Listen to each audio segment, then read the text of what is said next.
Parental, big love, are you ready?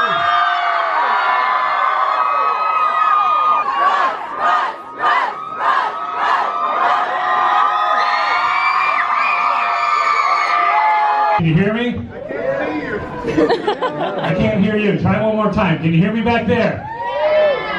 All right, so listen up. We're going to give you some guidelines. Thank you guys for coming out. This event is sold out. This is a private, exclusive, intimate event with Russ.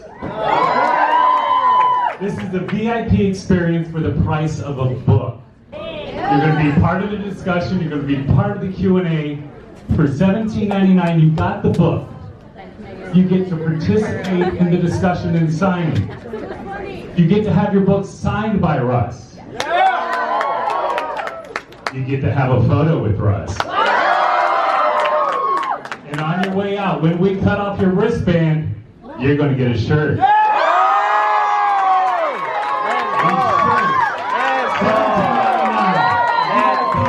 It would cost you $500, and you would get 20 of you in anywhere.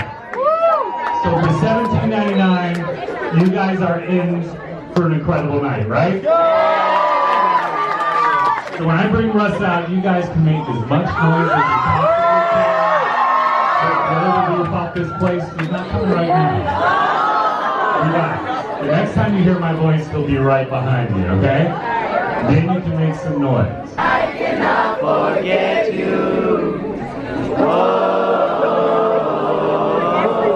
I'm going down, down, down. This is not from oddity, but honestly, how Pop will be turning in his grave. The day I let someone else become the boss of me, when the boss of me, I'll be dead. Parental, big love, are you ready?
I'm feeling your passion for more.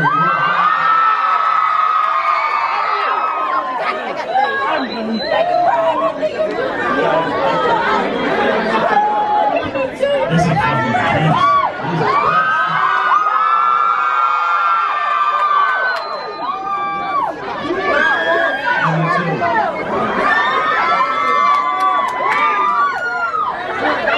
Alright, so what are we doing? What are we doing now?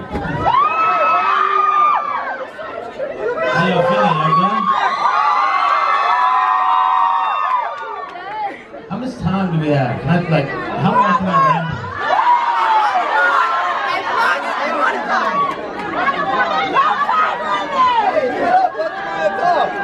So who's got a question for us? Yeah, you shot up. That's you right there, bro. Go ahead. What would you say?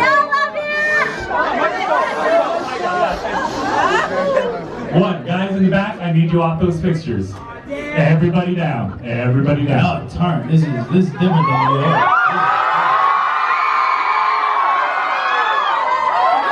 You turn this library into a fucking shit show.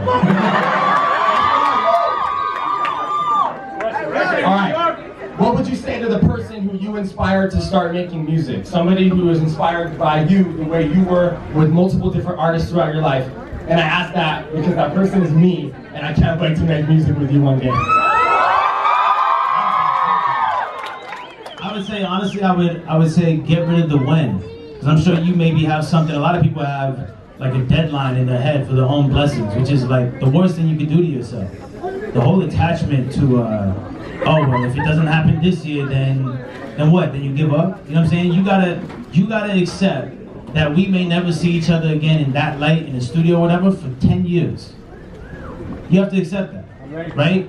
You gotta just love the what, which is the process and the grind. That's it. Fuck the what, trust the what. Me! The girl who wasted my Yeah, I mean, you gotta ask a question at this point, because you've been going hard. I don't know if she even needs a mic. Please follow me on Twitter. You've retweeted me so many times.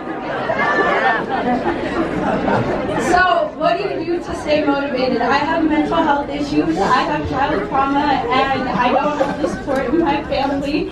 I work really hard. I work a 9 to 5. I also go to high school, and sometimes I find it really hard to stay motivated. Even when I see people like you, it's hard. It's hard to put into words what you mean to me because you're one of the only. How do you stay motivated? And your dog. I have a dog just like yours. I love your dog. My dog is a big source of my motivation. First of all, I love you. You're amazing. Your passion is amazing. Your motivation, people like you motivate me. You know, that's the reality. And the other thing too is like I try and fall back in love with the game at all times. I try and like keep in mind that I'm not doing this for points. I'm not doing it for money. I'm doing it because I love it. You know, and whenever I start losing sight of that, I check back in, I detach from all the bullshit, I go in my fucking studio and I lock in. You know, find something you love and just go crazy. Lose yourself in the passion. You'll find yourself there. You're a psychologist? I want to. You want to be? That's beautiful. That's beautiful. My mom majored in psychology. She didn't become a psychologist, but she could major. We're here. I love you so much. I love you too. Oh my god. Oh my god. Hey, see, LA is just full of love. That's why we do this. You were there. Thank you so much. Okay, sorry. Okay. This is intense. I love this. This is an intense crowd. Go ahead. We got you. Go ahead. Go here. Why'd you bring me to play the cookies? Look, out of all of us, who do you think wants to go? Okay, I just want to know, like, how you keep going with so much people. Sorry, go ahead. No, just at school, like, there's so many people, like, make fun of me because I love you and, like, I just listen to your music all day and I love that shit. But I like so much courage and stuff. Like, I just want to know how you keep going with people. Like, it's constantly putting me down. It hurts me to see how trying to Yeah. Well, I appreciate that. I want to just say I have a lot of respect, and I've said it before, but I want to say it again for y'all. I have a lot of respect for my fans and for y'all. Because look, at the end of the day, I'm 27 and this is my life, and I've kind of accepted who I am and roll with that and move with it. But for y'all, a lot of y'all in high school and etc. And it's harder when, like, you know, your peers and your friends are like, what the fuck are you doing? You know, it's not as easy to kind of just be like, fuck you know? So I have a lot of respect for y'all. For real, all of y'all in this room, I have a lot of respect for y'all. And you, honestly, my advice is stop talking to people. For real. For real. A lot of people, right?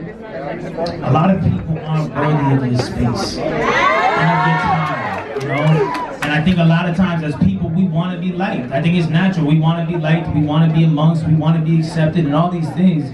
But the reality is that some people are just not worthy of your acceptance. Some people are not worthy of your presence and your energy. And you gotta protect your energy and protect your peace and be careful. You know what I'm saying? You can't just let anyone in. You can't just be easily accessible to anyone. Motherfuckers are just energy locusts and leeches. You know what I'm saying? Just stay to you.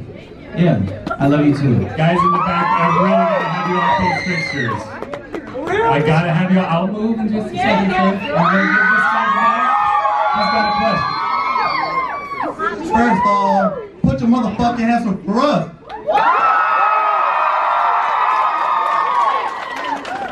Thank you, Russ, for coming to Los Angeles. We truly appreciate you.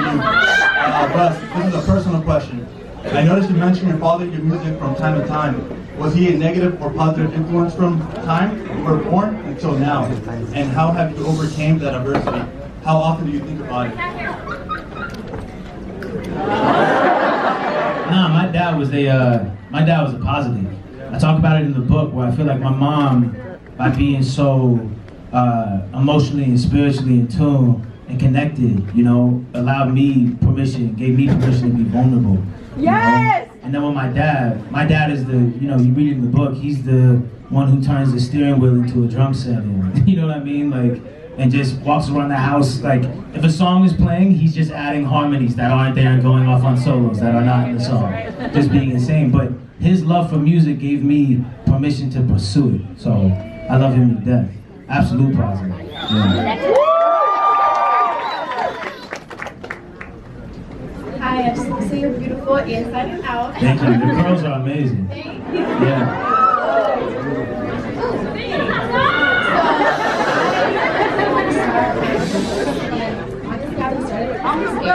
So how do I get over being scared and failing? That's my Run at it and fail. My biggest That's fear what you is do. failing. Yeah, but like, How do I get over that? you run at it and you fail, and then you realize that life goes on. It's not that big of a deal. You know, like when I was like, oh my God, I want to do music, and I put out my first project. I remember putting out Velvet in 2011, 2012, end of 2011, right? I put out my first little mixtape, and I'm thinking, I'm 19, I'm like, yo, this about to blow up. Tomorrow I'm gonna wake up famous. You know what I'm saying? Like, and it obviously didn't. It didn't work.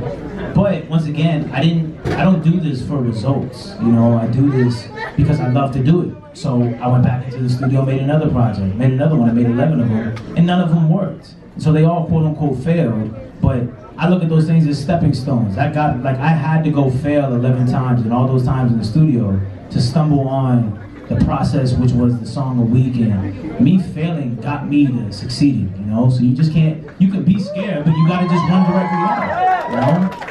I used to be scared to go on stage, you know what I mean? I used to have stage fright because it was like, you know, I was getting on a stage in front of people who I knew didn't know me, who I knew didn't know the music, and it's like, you know, I had no experience on stage, so it was nerve-wracking. Like, what the fuck?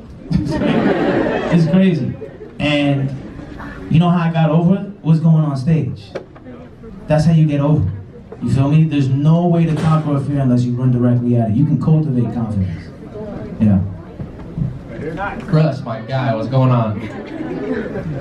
So back in like 2014, 2015, after the mixtapes failed, and you switched up the approach to a song a week, right? But you still were making There's Really Wolf on the side. Yeah. How did you know what songs were going to go on the album and what songs you were going to put out per week when you have the confidence that every shit you make is the best song ever? Right. Intuition.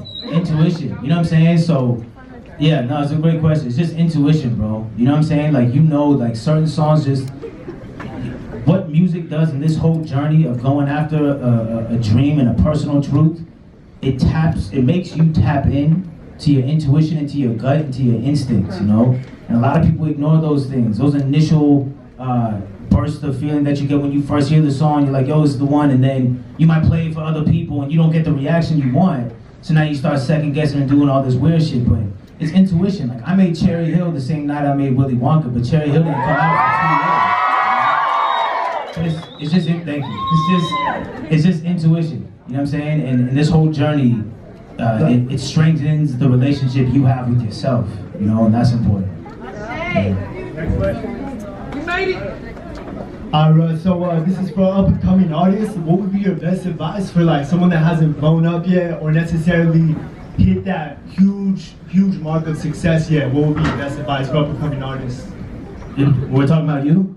Yeah, me. Yeah. I am an artist. I'm up-and-coming. How long you been doing it? About 7 years. I've done 40 music videos across Manhattan, LA, Vegas. Released 80 songs. Spent like 70 racks, but the fan base is like the hardest thing, you know what I mean? Yeah, well, just, you know what? Keep going, and it's about consistency. It is. It's about consistency. Like, you can't put out a song, I'm not saying that you do this, I don't know, but you can't put out something and disappear for 7 months. and then try to put something else out, and then be sitting there looking at your team and your people and yourself. Like, how did this not work? Why is this not working? Bro, it's because this shit is a girlfriend. You think if you don't talk to your girl for 7 months, I'm not sliding in? No, I'm kidding, that's fucked up. Oh, is your girl right there? Yes, my fault. How you doing? Nah, but for real, it's like, it's consistency. You gotta nurture it, you gotta feed it. You know, and the whole thing is, it might take another 7 years. It might take another 70 racks. You might gotta shoot another 40 videos. You feel me? You like I said, that's why it's so important for me to have my come up documented, so y'all can see, like, it was 11 projects, which is damn near fucking 200 songs type of shit. You know, it was then 96 songs, all to get to my debut album. Like, look how much had to happen to get to the start line. You know, so detach from the wind, keep going. Sorry to your girlfriend, my fault. All right, I just wanted to ask you, if you weren't rapping and you weren't doing the career that you're doing now, what do you think you would be doing? NBA, based off my extreme Yeah, nah, you know what I would be doing? I'd be fucking dying trying to do this. That's what I'd be doing, you feel me? I'd be dying trying to do this. Or I'd be arguing with someone. I'd be like a lawyer just talking a lot of shit. Hold on, I want to start picking people for the questions too. Go ahead. Yeah, you go ahead. First, I wanted to say that I love you. I love you too. So much. I wanted to say, like, what was the biggest obstacle you faced coming into the music industry, and how did you overcome it? Myself, honestly. And I think that that's kind of what this whole book is, you know? This book came from, you know, me fucking realizing that I was my biggest hurdle. You're the only hurdle you have. So the biggest obstacle I had was myself and detaching from certain things. And, you know, when I got in, before I was inside the music industry, I had, you know, I had gotten attached to certain hopes and dreams that, oh, it's gonna be like this, or it's gonna be like this. And the only time you suffer as a human is when you attach, you know? Like, if you take off, right? You take off your shirt right now, we burn it. You're not gonna trip, you'll be like pissed. But it's a shirt, you can get another one, right? Because you're not attached to it. Now, if someone does something to your family, a human that you're attached to, you're gonna suffer because you can't replace that, right? You can replace a shirt. So y'all gotta pick and choose what's worth getting attached to. And to me, you are. Thank you. To me, I'm not gonna say me, but people are worth getting attached to simply because you can't replace them. So you all don't have to feel bad if you get attached to someone and then your heart gets broken and all this fucked up shit. Because you know what? At least that's you understanding that this person is irreplaceable. There's a one of one, that's them, that's it. But don't get attached to cars that can be replaced, jobs that can be replaced, all that shit. You gotta overcome you. It's a battle. It's an internal battle. Go ahead, this shit right there. Man, I've been waiting for this, man. I want to say thank you so fucking much for like all the music. Excuse me. Oh, wait. My bad. I want to say thank you for all the music you've been putting out. You know what I'm saying? All the things you do. A lot of artists, they make it and they don't really, you know, they don't drop the rope down for everybody at the bottom of the mountain. You know what I'm saying? So I want to say thank you for that. I had to prepare a little question. I was reading your book, and when you said about speaking your dreams into existence and you're saying in the present, I just want to say this right now, like, this is my girlfriend, she's a musician as well. How you doing? I'm a multi-platinum selling, multi-millionaire recording artist, inspiring the world to chase their dreams. And thank you for helping me. I want to say thank you for helping me find the courage to say, fuck it, I'm going to say it to the world. Say it, announce it, bro. Thank you, brother. Announce it. First things first, are you hiring? Do you need an intern? I would work for free. I play the guitar and the beats. A little Logic Pro. Listen, you missed one step of your manifestation. Word. You're a boss. How do you ask me for a job? Hey man, I'm trying to serve. I'm trying to learn. I want to be around winners. I'm a winner and I want to be around other winners. You know what I'm saying? I want to be around other people who got it. But that's a later question. We'll talk about that later. But my real question is, you getting to the top, you climbing the mountain, you probably having so much fucking fun, you know, like dreaming and wanting this so bad, and then you get to the top and you see all this fucking, you get all this hate. You're getting all this motherfucking hate. You know what I'm saying? Like, how did that make you feel? Like, how did it keep you going? Because a lot of a lot of rappers fall off, man. What's keeping you going as opposed to the rappers are falling off who ain't gonna be here in 10 years from now? Listen, right? The hate is, I've been called an asshole my whole life. You feel me? Like, if you hang around any of us, like, we're all assholes. So it's like, I don't get, we're all cocky pieces of shit. You know what I'm saying? Like, that's how, like, you gotta have thick skin, you know? So it's kind of one of those things where I've already accepted myself. You feel me? Now the world is getting introduced to me, and they're having their first opinions and what the fuck, I don't give a fuck. Once you accept yourself, and that's what I be talking about, like, once you conquer yourself, the rest is easy, you know? The hardest shit to conquer in life is yourself, and I'm still trying, but... Can I be your psychologist? Thank you, appreciate that. Yeah, I'll Respect. Make a song with me. I see red shirt back here. Yeah, that's you, yep. I don't have a mic. I see why you were predicting that. It makes sense. Hey, we'll go. Hi. First off, I want to say I fucking love you. You make me so happy. He kind of asked my question. Recently, I got bullied online by a couple of girls off of what was gonna make me happy. And I see you get fucking shit all the time, toxic. I fucking stalk you and shit. Or how do you keep that positive mindset? How do you grow from it? How do you become a better person from it? I don't give it attention. I never once fed into it. I didn't give a fuck what anybody said. I kept my story. They can say whatever they want.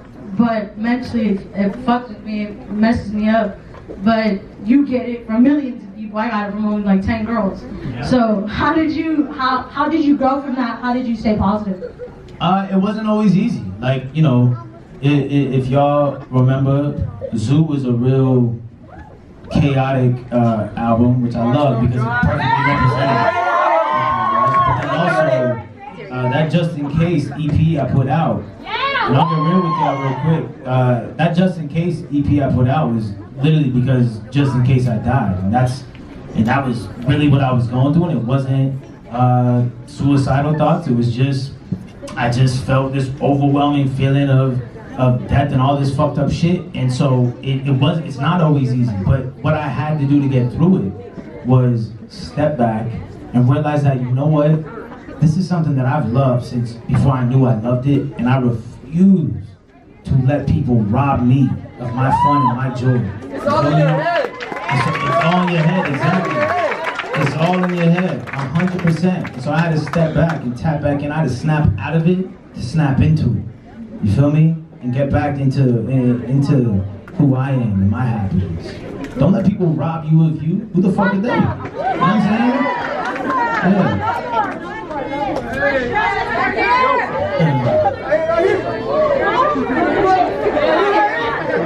Yeah, go ahead. Yeah. Hey, just a huge fan. He doesn't need like let him I rock. don't need a mic, I want to know you and all that stuff. I follow you and all the Damon, you know, Boogies, Big Tim, all the Are they in your next project? I know you know we're coming next year. Yeah. So I haven't said this yet, but me and Boogies have a song on my new album. And it's called Asshole. It's really hard. It's basically just like, if anyone tries to call me an asshole again after hearing a song where I literally call myself an asshole, it's good luck. Right here at the front, yeah. Brother here, right here. Oh, no, right here. We'll do you next though, because, back. Yeah, well, keep walking back. You gotta turn around, my guy. Right here, right there, yeah.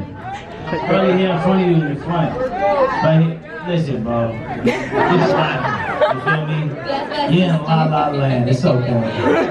It's LA. First, I love you. Like, I love you. I love you too. Oh my God. I lost my question. No, hold on. Go ahead. Find it. Nah, come on. Don't worry. We got you. You're breaking all the girls. I'm already broken. You ain't broken. You just a beautiful. Okay, so my favorite song of yours is Cherry Hill. What caused you to what just motivated you to write that song? Cherry Hill was half about the like musical journey. So the first verse on Cherry Hill is me talking to this whole dream, and that's what the hook was. So all these people, like all y'all who got doubt on like, man, is it gonna work? Cherry Hill was me talking to my dream, like maybe I'm a fool for you. Like maybe I'm just fucking stupid for going after this, and I've been lonely in this room since I was 17. Like, fuck, come fuck with me. You know what I'm saying? Like, I was getting fed up. So that whole first verse is really me talking to my dream. Then the second verse was about a chick I was fucking with. Whatever.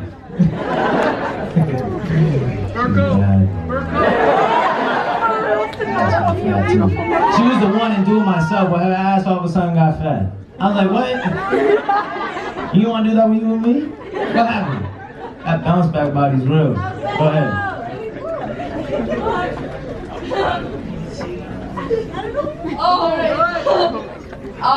So first of all, I really love you. Like, my girlfriend is sick of me hearing you on my car, because that's all I listen to.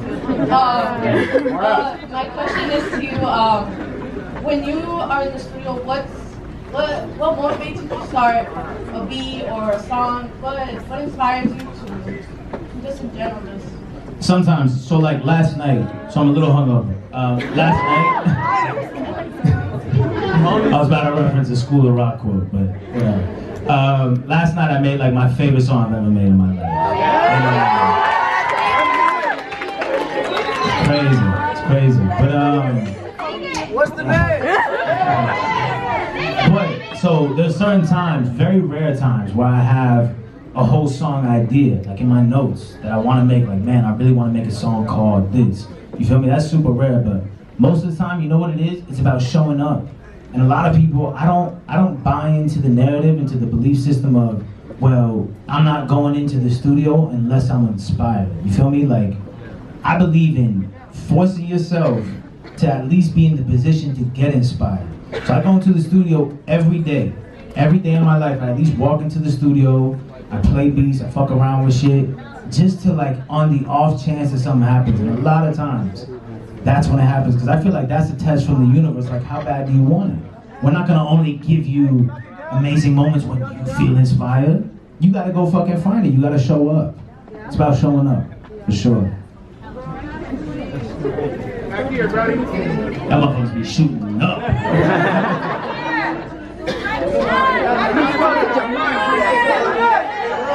You right here, little man right here with the gray.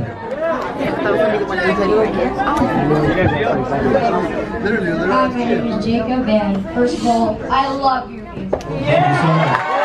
Hold on, we didn't do the like group therapy thing. Hi, my name is Jacob. Hi, Jacob. Go ahead. Okay, so what was your favorite hobby as a kid, if you ever had one? Basketball. Basketball, and I think there's a lot of parallels with basketball and music, you know? I think basketball is I like that you gotta play both sides, you know? A lot of people get into the music industry and they think that they can just be an artist. And it's like, yeah, you can, and then your business is gonna get fucked. You feel me? And then don't complain about that. But basketball, it's like, you gotta run down, you gotta score on offense, and then you gotta play defense. You can't just be like, nah, I'm cool on this side of the ball. I'm gonna just pass on this. It's like, nah, you know? It's a team game too. It's about, I know a lot of people, right? I definitely obviously have the narrative of self-sufficiency and do it myself.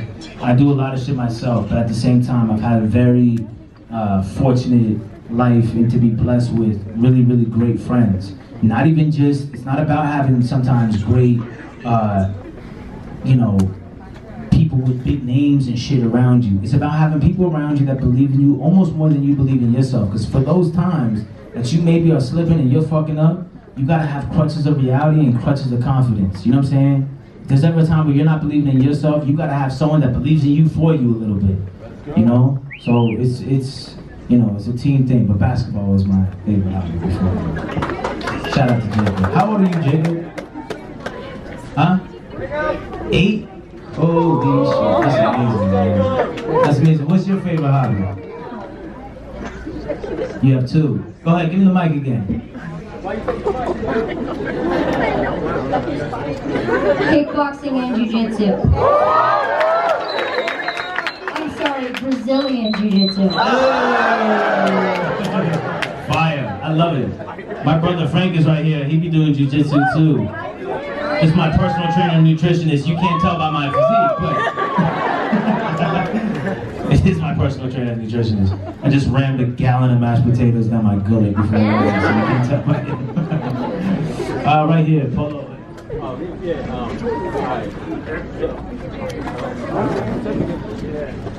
Alright, so first off, big fan. My boy Zakaya here actually put me on your music. Yeah, he showed me. Word of mouth, that's what it's about. Yeah, he actually showed me by singing a cover of your song and hashtag me, but I didn't. Amazing, look at that, that's a hype man for you, that's a good friend.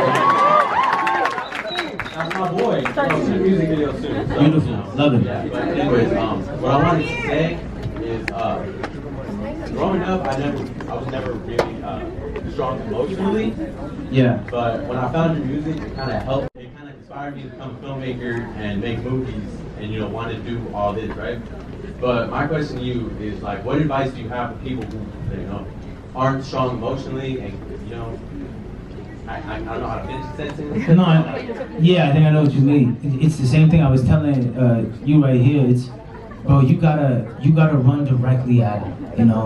You really gotta run directly at it, and you gotta ask yourself, would you rather be miserable, right, living in dogma, which is living a life according to what your parents used to do? Would you rather be miserable, right, and maybe semi-successful, doing something you just fucking hate, or just be absolutely in fucking sheer bliss with something you love? Emotionally, you'll like that option more, and you gotta do that, and you gotta run at it, bro. Like, anything that y'all are scared of, you can flip it into fuel. Me and Boogie's got a song that we haven't put out. We just did it on some like drunk shit in the studio at my house. But it's called Fuel, and it's about flipping everything into fuel. Like, anything you're scared of, right? You flip it into fuel. Like, any breakup, any heartbreak, you lose your job, you get kicked out of your house. You flip it into fuel. You just like all the most fucked up shit in my life, I turned into a plaque. You feel me? Everything. Like, a chick fucking wants to be an insane, toxic bitch, cool. Sorry, cool. I'ma make goodbye. You feel me? You know what I'm saying? Like, you gotta flip it into fuel. So anything you're going through emotionally, you gotta flip it into fuel. And I understand if you're like, man, I don't know if I'm strong enough to do this. Y'all would be surprised about how much power you have. There's something with like, Frank, what was that thing you were telling me with like, most people, when they reach, like in a workout, when they feel like they're done, they've actually only reached 40%. I feel like that's what it is in life. When you feel like you're done, you've probably only tapped into like 40%. You have, like, the power in you is so crazy, bro. It's so crazy. People sleep on themselves. Run at it. Run at it. I'm telling you. We'll do, man. Absolutely. All love. I love this. Go ahead, you right here. Yeah.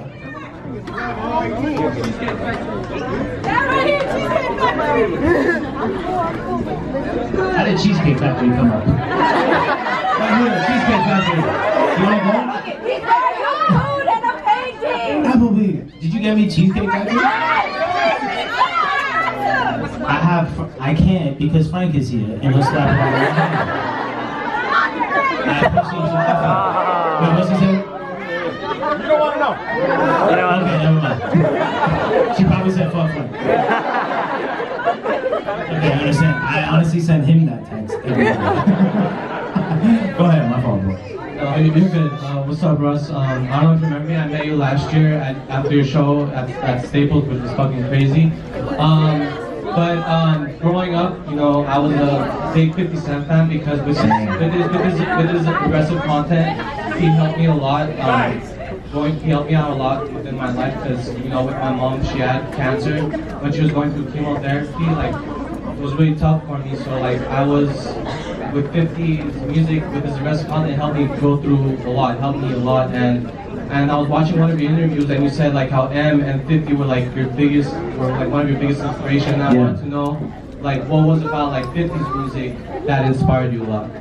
Well, so back then, right? So I would say I was 7, but I guess when did Get Rich or Die Trying come out? 2001? 2003. When did it come out? 2002, around there, some shit like that. So I was probably 9 or 10, but why I liked it, it wasn't because I related to the content. It was because there was such a pocket that they were in sonically that 50 and Eminem were easy listening. You know that genre, easy listening?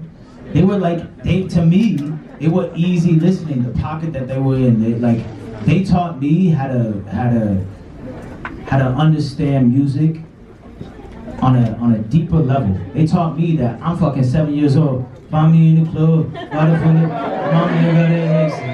The fuck does a 7-year-old know what the fuck he's talking about? You know what I'm saying? I got no idea what he's talking about. That shit rolled. You know what I'm saying? It was like, it was a whole pocket. And so what they taught me was just, they taught me more of a musical thing.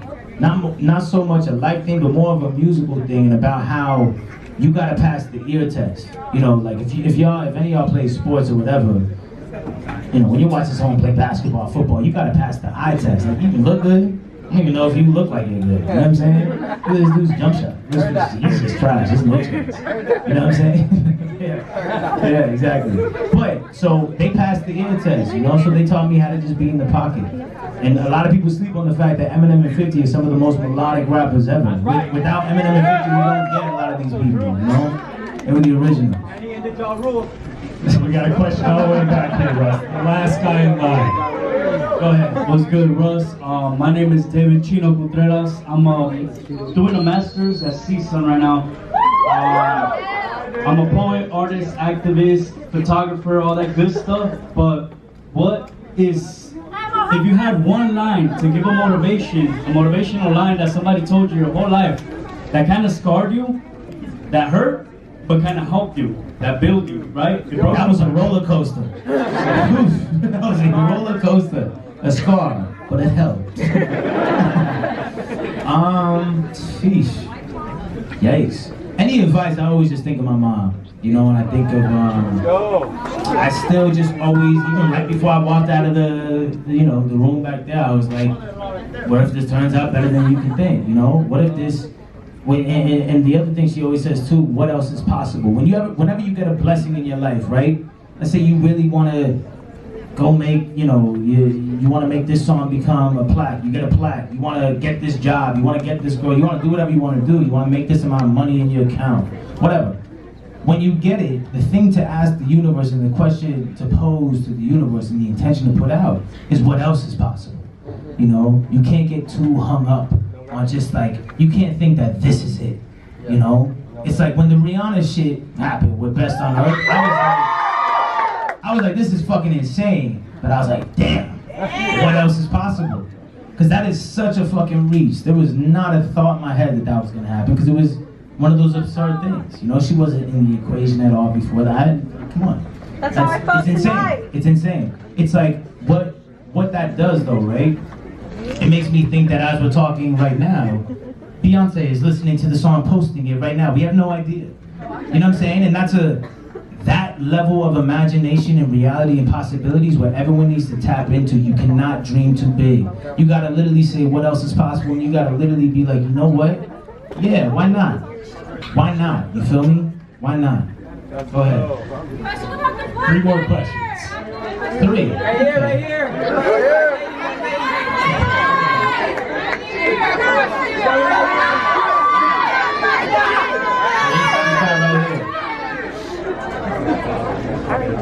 I can't believe I like your hoodie. Real life, greater than the internet.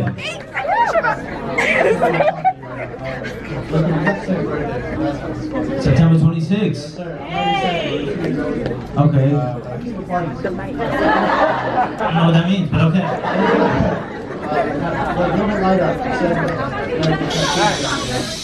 Yeah, I got 5 yesterday. It was a slippery slope.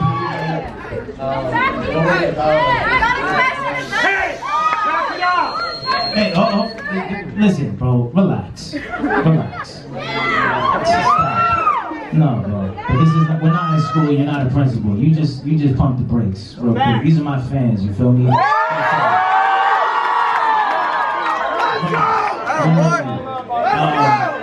So the tattoos, I got 5 of them. I started out with just one on the back of my arm. It was the logo for the book. That was the first one. And then it was a slippery slope. I was like, well, I'm here. I showed up to the party, I might as well dance. So then I got a palm tree for my mom on my wrist just because, yeah. You're gonna cry. Because she hates it. She texted Frank first, and she was like, it was just a 17 texts of just the mad face emoji, the angry emoji. And then she texted me, she said, take it off. Take it off. Like, Mom, it just doesn't work like that. So I got the palm tree for her just because, you know, the beach has always been her happy place. That's my happy place. Can I get in contact with her? Not only is she a psychologist, but she made an amazing son. Thank you so much. You know what though? She's a certified life coach and energy healer. She has clients and everything. If you want to talk to her, you can talk to her. Can I? Yeah. I also have a broken heart because I'm broken, but I'm a beautiful woman. So I got a palm tree for my mom, and then on my wrist right here, I got the game is greater than the points. And then right here, I got the journey is just greater than everything. I didn't even put so much for the greater sign. The other one that I'm trying to hide is my next album's artwork. I was hoping no one would ask me this. Nah, I'm sitting like this the rest of the night. Fuck y'all. Thank you. I'm seriously sitting like this.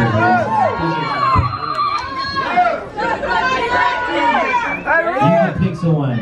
Principal, no fun.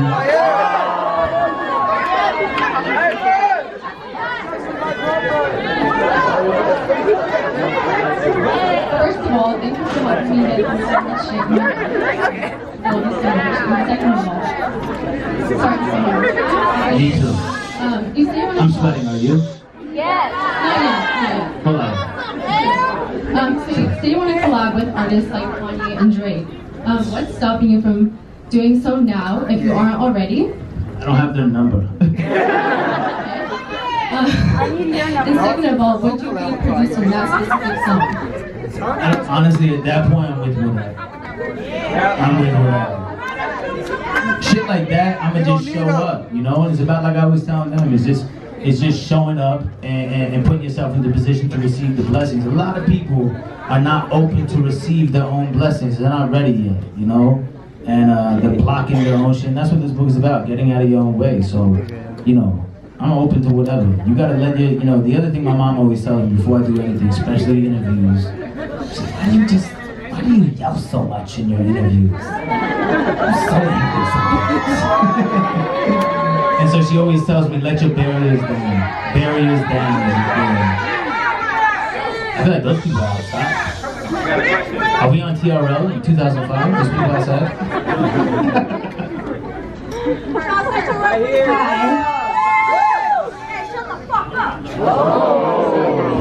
Hi, I'm Evelyn, and it's so nice to kind of meet you. I can literally see like the top of your forehead, but you're so cute. And there's a lot of it, so. Me too, I have a huge forehead.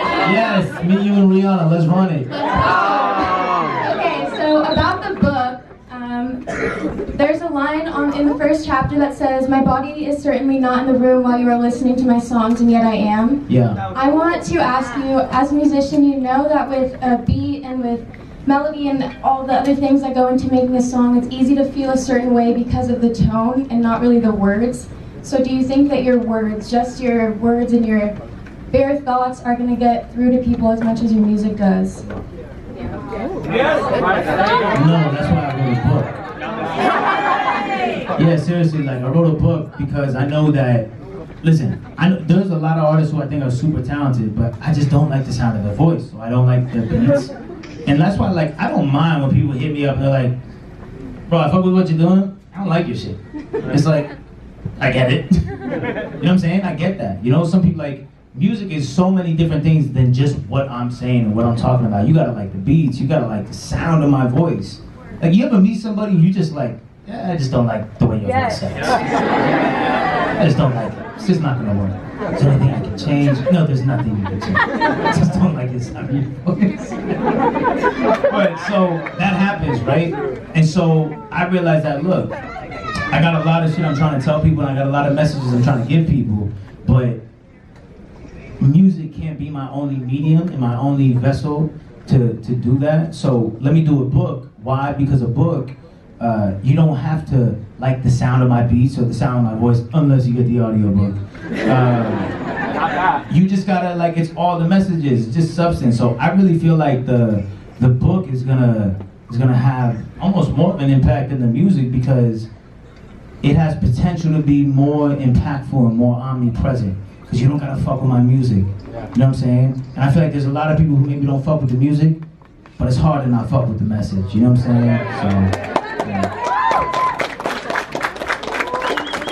All the way in the back here.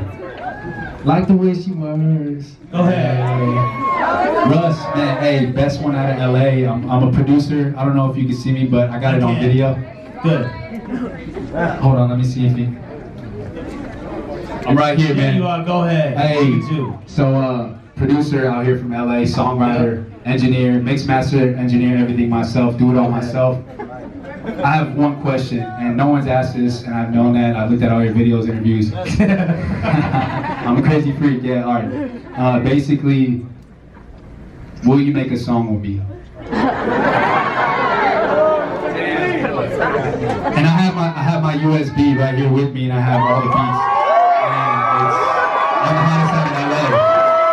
I'm the hottest one out here, man. I got my girlfriend right here with me.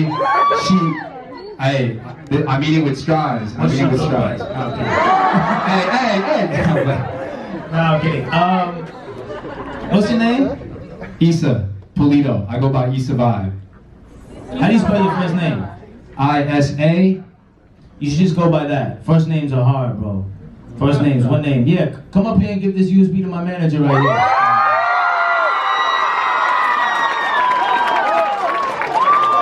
You gotta respect that.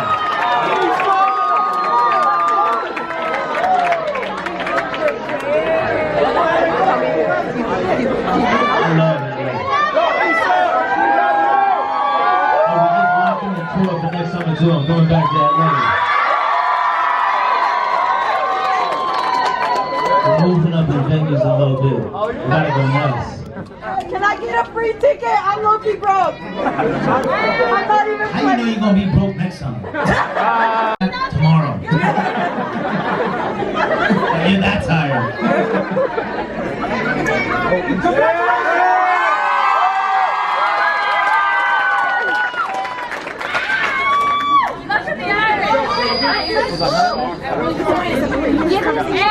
What's the flow? Hey,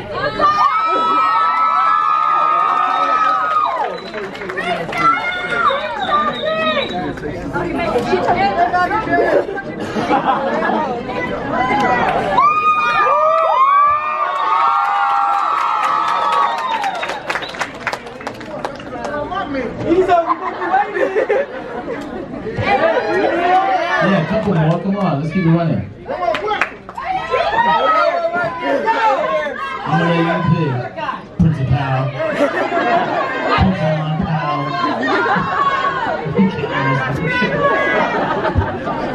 Alright, so my son asked you the question of what your other hobby would be, but Come on, right here, Jacob. Is your... No. My son, right here. Oh shit. Okay, yeah. Fire. So today, well actually Sunday night, I got a text on my phone from the school district saying that somebody was posting online that they were going to be doing a school shooting on Tuesday at my son's high school.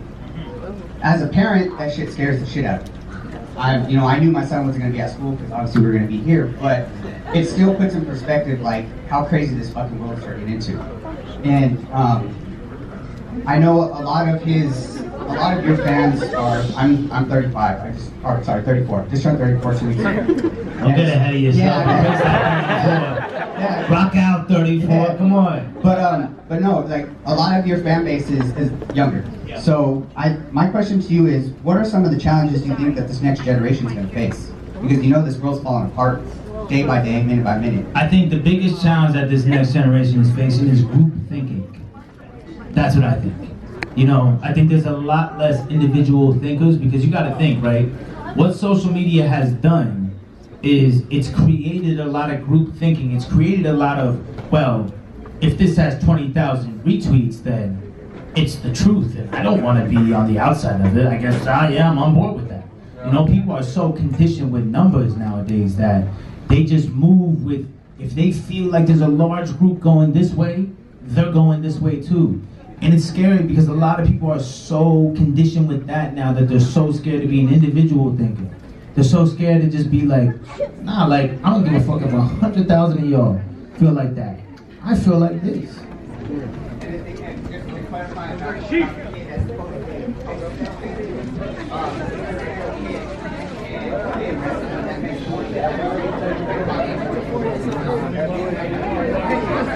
Yeah, but that's, you know what I'm saying? That's a scary thing though, bro. That's an amazing thing that they got him, but it's a scary thing that almost sounds like, I don't want to even speak out of turn, but that almost sounds like, you know, that sounds like like someone who's maybe doing something for a whole lot of the wrong type of attention, you know? And that's the sad thing. That's the sad thing. It's like, yeah, you know, clout chasing is a real thing, but when you're clout chasing and it involves murder, that's a different corrupted level mentally, like. Psychological help. Yeah.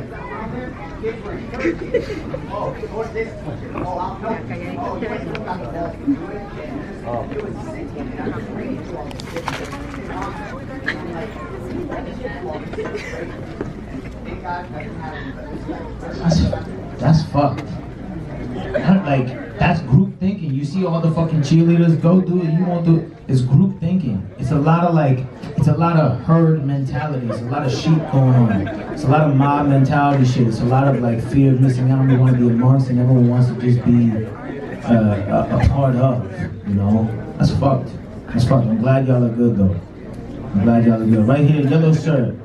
Behind you, sorry, yeah, behind you. Yeah. Give her a mic. Let her rock out. Go ahead.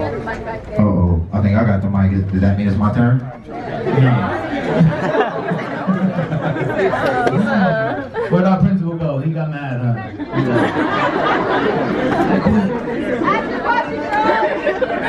Okay, well, yeah, Russ, I got the floor. Well, no, hold on. We're not doing it like that. Oh, see? Yeah, we're not doing it like that. We're letting this girl right here speak.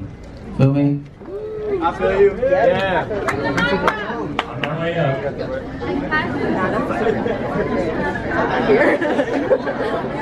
He said, I want to be known.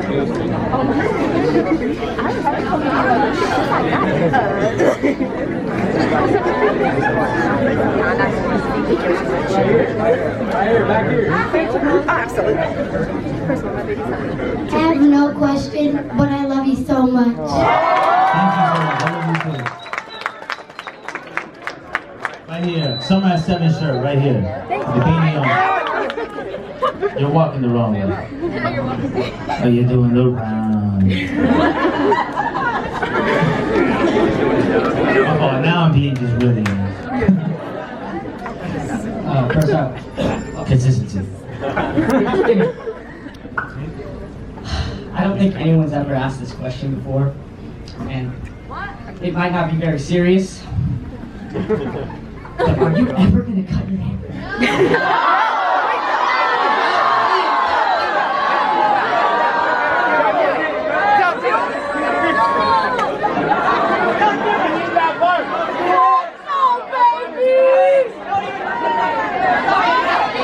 This is gonna have to fall out. Right here, next to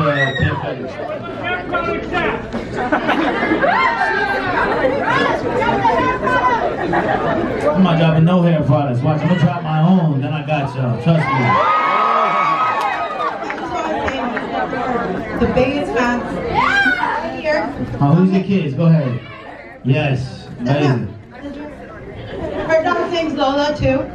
Really? And oh yeah, this one over here too. Look at this. You see this? Forgetting you. At home that couldn't come, she had to work. But I just want to ask, as a son, what advice would you give a mother to continue raising great kids? How did your mom inspire you? That's a good question. You gonna ask me to give advice to mom?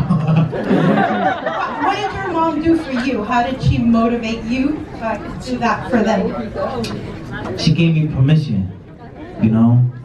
She gave me permission to feel everything I was feeling. And let me put this down. I would say, I don't know, I've never really thought about this. So now I'm thinking about it, now I want to just say the right thing, but just go with my gut. But I think the thing that she did for me the most was give me permission to feel everything I was feeling, be everything I wanted to be, and everything. She was the opposite of judgmental, you know?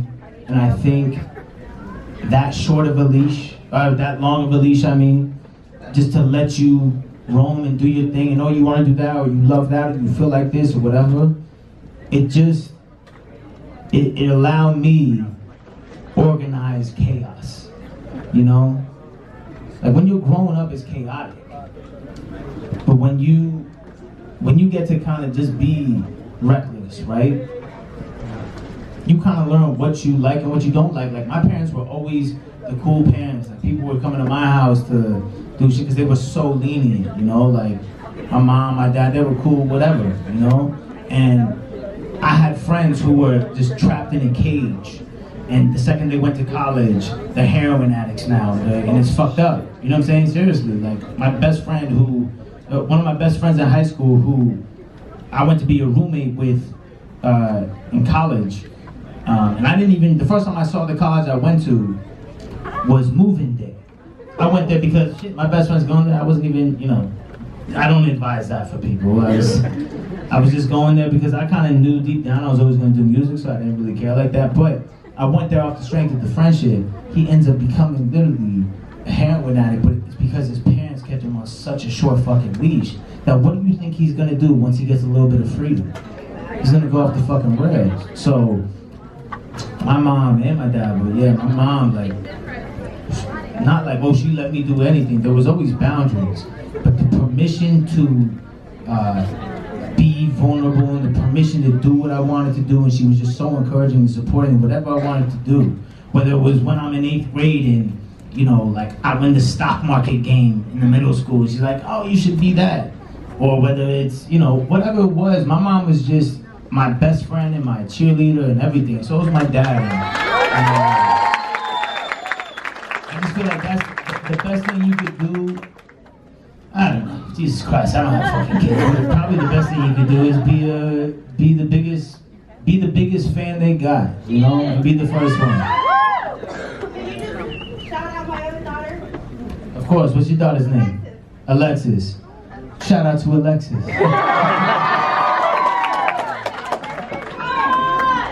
Right here. We're right here. I can hear you. Do you want a mic?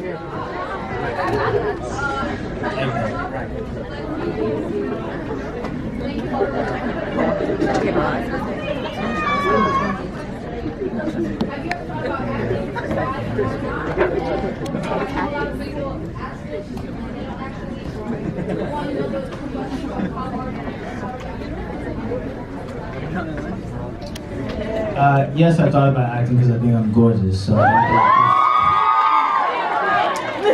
You know what's crazy? Like when you say shit like that, motherfuckers like, ooh, look at this guy. It's like, well, I actually think I'm not.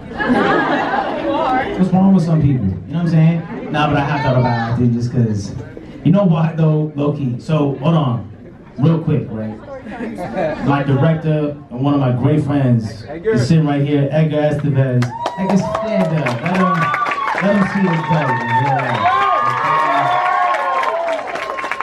So, me and Edgar have shot now 20 videos, I counted, 20 videos. And we have like a funny joke, and Chris right here, Chris stand up too. Chris be with him every step of the way. Listen to Chris. So we have like a funny thing, and it happened. The first video we shot was Losing Control. And I'm so bad at acting, which is why I love it. Because I feel like I'm good at everything. And so when I find something I'm not good at, I'm like, oh, this is fun. Because I look at it like a challenge. So when we were doing Losing Control, that scene where I had to act like I was ducking because the car was...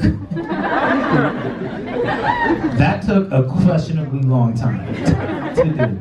So even to pull the trigger when I was on the ground and I had to act like I was fucking dying or breathing. I still don't know what I was doing.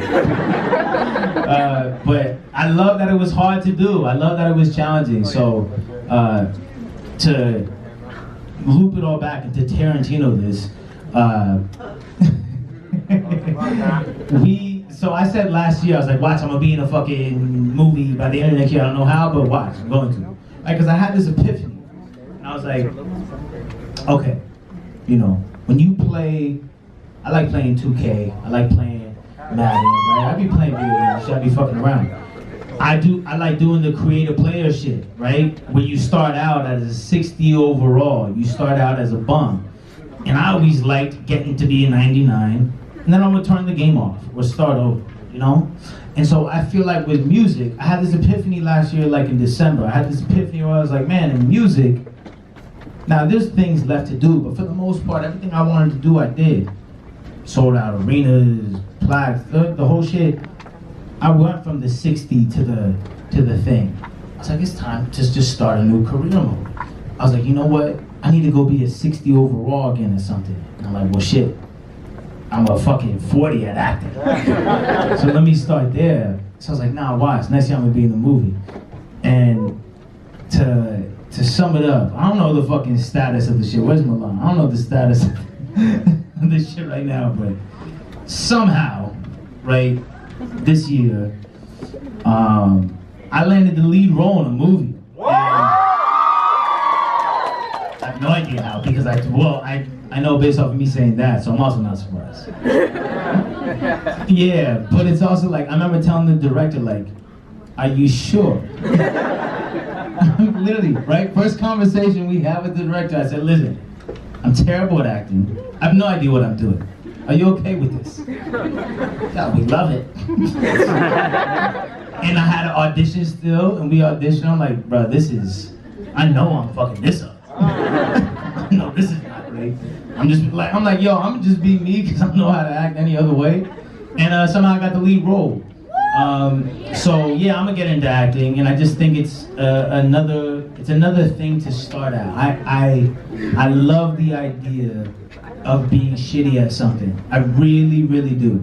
I really do, and I think that's a thing that a lot of people don't realize and embrace, because they're like, well, I'm still shitty at it and it hasn't worked yet, so that's nice for you. But it's like, yo, like being shitty at something, the possibilities are limitless. That's so fun. That part is so fun. Getting better is so fun. I'm telling you, that's like, the journey is the thing. You know what I'm saying? You're not gonna reach some point and be like, oh my God, this is it.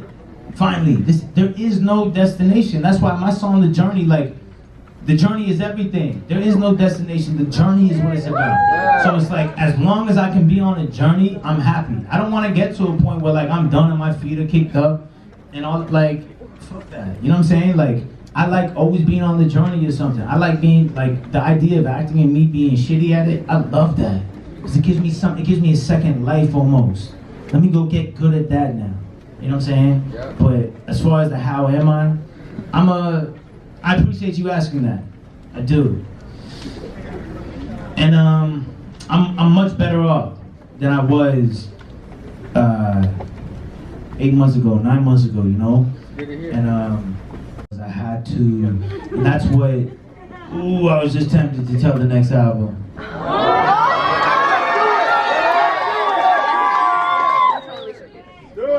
It really is, I feel it in my guts, so I'm gonna do it. And my man is just like, no.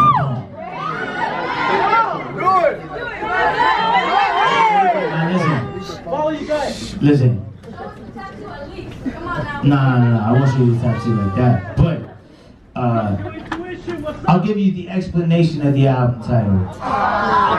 The album title is it's based around the shit I went through, and it's based around getting a little too jaded and getting a little too caught up. Not in the bullshit, not in the money or any of that, but getting a little too down the rabbit hole and down the wormhole of all this shit, letting all this affect me too much, the negativity, and having to be like, you know what, I need to reset, I need to reflect, I need to remember that this is what I did it for, you know. And so for a while, not even for a while, for like a couple months, I was fucked up mentally, like the end of 2018, and I reached this place where I was like, man, like, if not now, when? You know? As in regards to my happiness, like, if not now, when? Like, I'm 27, I got everything I wish for. Money, fans, like, whole family taking care of girls, whatever, like, this is it. Like, if I'm not happy with this, then there's something wrong with me, because it's, you know, it'll get better than this, but shit, if this is not it, if this is not doing it for me, then, you know, what will? So I had that conversation with myself. I was walking around my house one day, just by myself walking around. It was like 3 a.m. I'm just like, man, sometimes I'll be walking around my house, I'm like, I can't fucking believe it's my house. It's not an Airbnb. You know what I'm saying? And it hit me, and I was like, if not now, when? If not now, when? You know what I'm saying? And so the whole next album is about there's a Latin quote from when I took Latin. I was great at Latin, by the way. I was yes I was, Frank. I was magna cum laude. I was fucking ill. I was ill. Anyway, but well, now I'm about to say the quote, and I don't even know if it's Latin anymore. Tabula rasa, is that fucking Latin or no? Okay, good. Tabula rasa, blank slate. You know what I'm saying? It's a blank slate. So this whole album is me trying to just have a blank slate with everything again. And I still got the songs on there, like, I got a crazy, me and Edgar are shooting a video tomorrow for a song off of it that's just, if you love Ride Slow, this is that on steroids. It's that on steroids, but how do we hook up to the speakers? Let's go!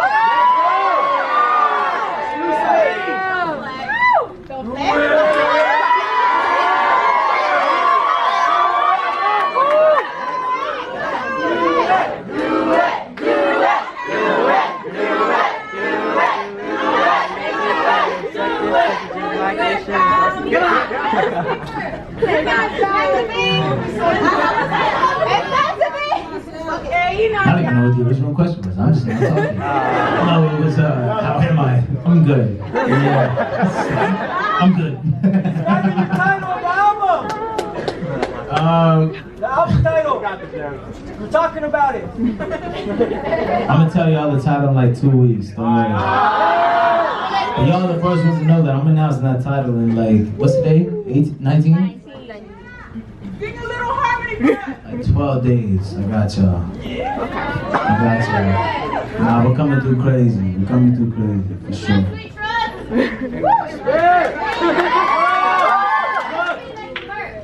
Love you. Next merch? Album merch. Hey, Russ!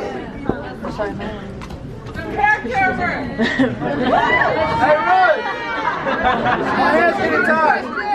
Right here. My shirt out. Right here, yeah. Soccer jersey, yep. Or maybe it's not a soccer jersey. I thought it was a soccer jersey. Right here. I got it. I really want to say that I really appreciate you. You've helped me go through so much, like you've helped me go on to like. Sorry. Go ahead, we got you. Okay. You've helped me go through so much in life with just like accepting myself and just like within like my family too. Like I'm 19 and I'm like basically the only one that supports my family. My mom's under disability and stuff like that. So I'm the one that's working like 8 hours like every freaking day just to support my family. I really want to say I really appreciate you and your team, because without a team, there's nothing. Yeah. There's no way. My question is, how do you know who's like how do you know in your gut feeling like who should be in your team? Good question. Actions. Actions. And those little things that y'all ever have those little conversations and those little moments that you maybe overlook with people where they joke a little too heavy. Shit like that, like you're on your path and you say something like, man, I'm gonna be the biggest rapper in the world, I'm gonna be the biggest artist in the world. And you catch someone being like, you fucking suck, you know what I'm saying? And it's like, damn. And then like one time it's cool, but after it's like, yeah, you low-key like don't fuck with it, like you're not supporting like that. Got a vendetta. Yeah, it's like what's really going on, you know what I'm saying? So you gotta, J. Cole has this great line that I'm obsessed with, where he says, if they don't know your dreams, they can't shoot them down. You know? And it's about recognizing really who, people will show you, fuck telling. People will show you how down for you they are. You know, they'll show you, not tell. And a lot of times people get very caught up in words. You know, and it's hard if the words are coming from someone that you've known your whole life, if it's family, if it's, you know, but even from my experience, it was like, man, I had to, not that my parents weren't supportive, but my mom was wildly upset when I stopped going to school, you know what I'm saying? And couldn't even fathom that, you know? And my dad always wanted me to do X, Y, and Z and do shit differently or whatever, but I reached a certain place in my life around 18, 19, 20, where I was like, I'm just done sharing with y'all, you know? I'm done sharing with y'all because this is fragile. I'm just starting out. This dream is fragile. My confidence is fragile right now. And I can't afford emotionally for y'all to come in and break the shit. So I'm gonna keep it to myself. I'm gonna protect my dream and I'm gonna rock out. And y'all my family and I love you. And I'm gonna fill y'all in a little bit later on. You know what I'm saying? But it's about protecting your dream, bro. And it gets hard when it's your family that's doubting you and all that shit, and friends that you've had for 10 years, and you can't believe that they're not really there for you like that, but people will show you what's up. You know what I'm saying? Tell everyone in your contact list that this is what you're trying to do. You know, and this is how you're trying to spend your time. And if they're not with that, then they're not with you. And that's all it comes down to. Like, you gotta understand that once you make the decision, right? Once you decide, this is what I'm doing with my life, this is the path I'm walking, this is the truth I'm going towards, whoever isn't on board with that is not your friend. It is that simple. There is no sort of like, I've known them for so long, it's none of that. All that I've known them since third, fuck that. They knew this version of you. You are now entering in 2.0 you, and you're now doing your shit, and you recognize your passion and your truth, and you're persistently and just fervently going after it. If y'all are not down with this, I don't care if we've known each other for 10 years. This is the. Let him play the song.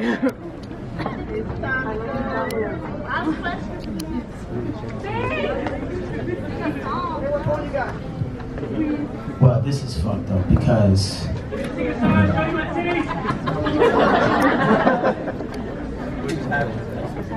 Hold on, give me a heads up before you.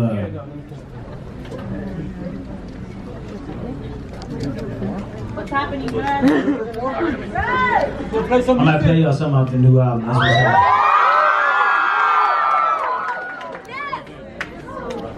That's what's up. Last question. Another report. Yeah. I know I can't stop. I could say, please don't record and don't leak my shit. I know someone. But I know someone in this room will be like, I don't give a fuck. Take our phone. I'm posting that shit.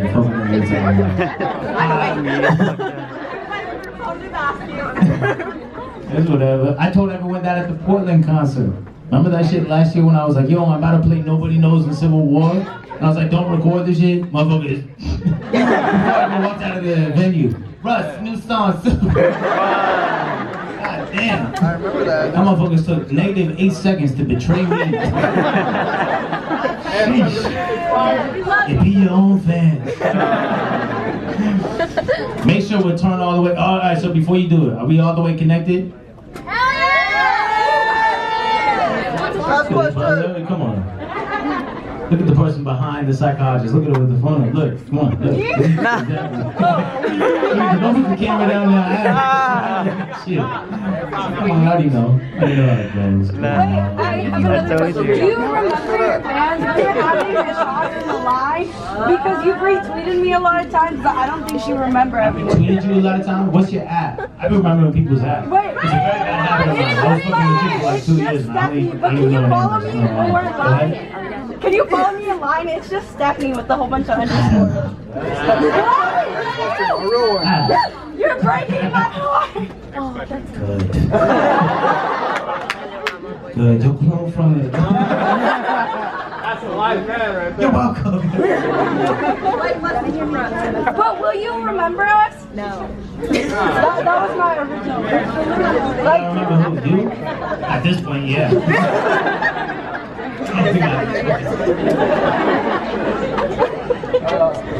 When are we getting Nobody Safe? Oh, so we're connected, is what you're saying. That's all we're playing to do. He's doing a sound check. You're doing a little sound check. Yo, Russ, can I spark a blunt with you while we listen? What song is it?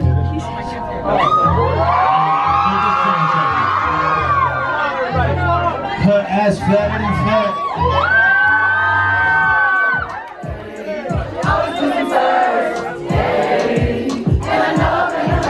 From the Middle East, that's from the West Indies. Just in the solo bottom of the West Indies.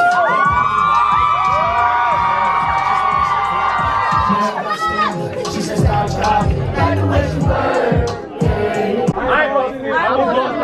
Hold on now. I'm gonna do this. Okay. Indirectly, whoever posts, because someone's gonna leak it. Whoever does, ban them from your concert. We're all witnesses. I'm entrusting y'all to figure out who did it. Actually, don't want to do that because that makes it seem like I'm gonna know who did it and they want clout. Don't leak my fucking shit. Or whatever. What the fuck?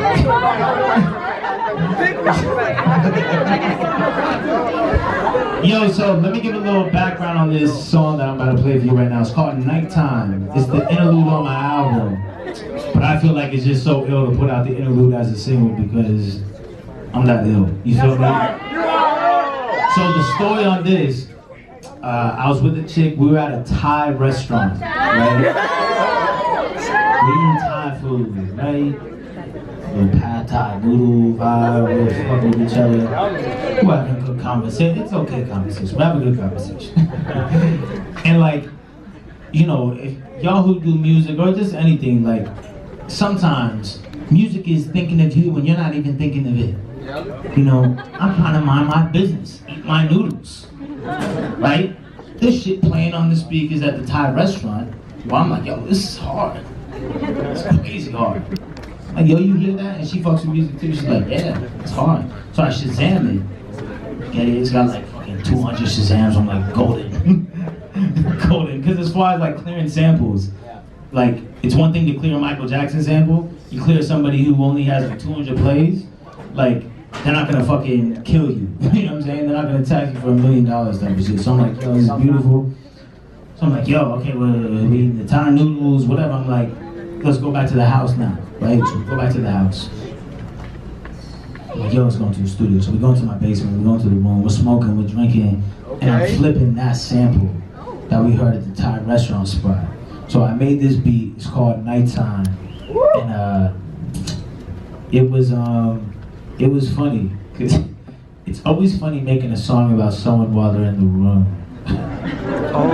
Like, hey, do you like this? No? I don't give a fuck. Get over it. So it's nighttime. We're shooting this video tomorrow.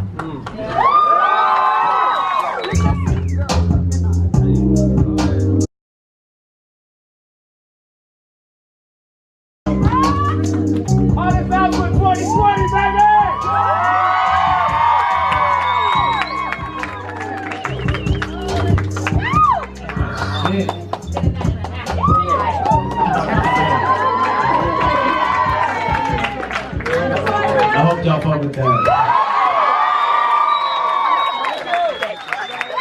That's just that fucking, that's really that real story. That's that, like, man, you be fucking with somebody and like, and you let, and you know you fuck with them.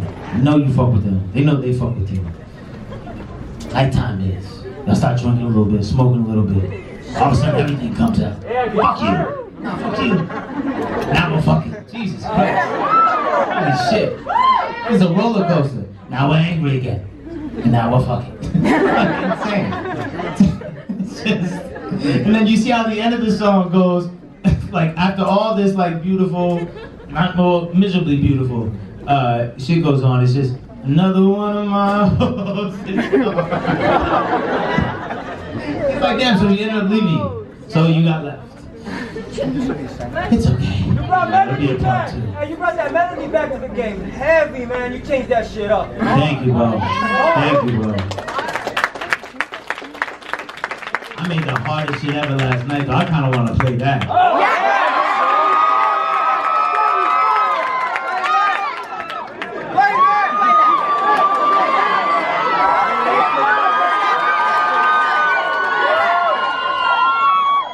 This isn't even on the album, this is some shit. We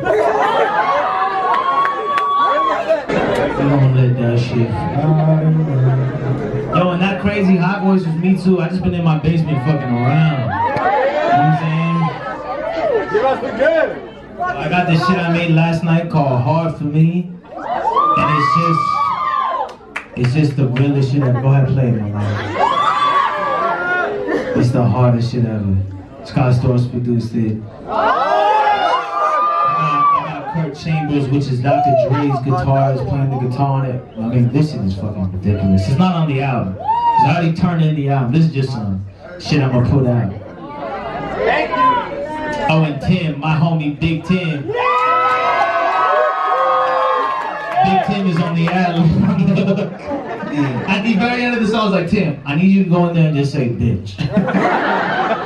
And Tim killed that. Go ahead, play it.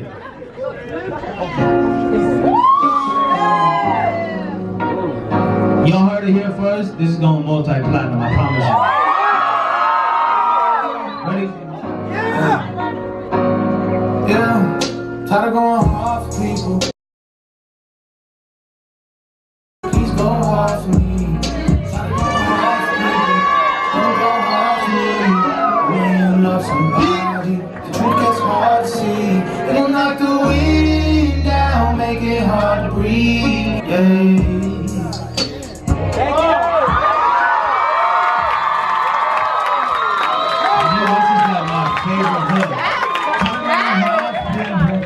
Don't go hard for me. When you love somebody, the truth gets hard to see. They gon' knock the wind down, make it hard to breathe. If I go hard for you, please go hard for me.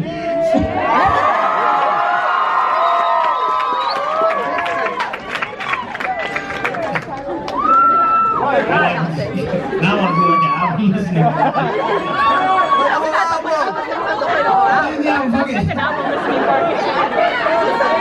That's not on the album. That was just some random shit I realized that was extremely hard. Y'all like those two little songs? I swear that hard for me shit is just, man. We're shooting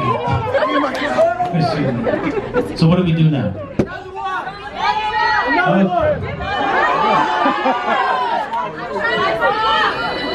Make your time. Sing to us. Hey Russ, what metro do you hit when you're in LA? I have no, I just made that literally 18 hours ago. I love that hook though. Tired of my hard people, but don't go hard for me. Come on. I don't only know the words. I'm so shocked at that. I'm tired of going hard for people.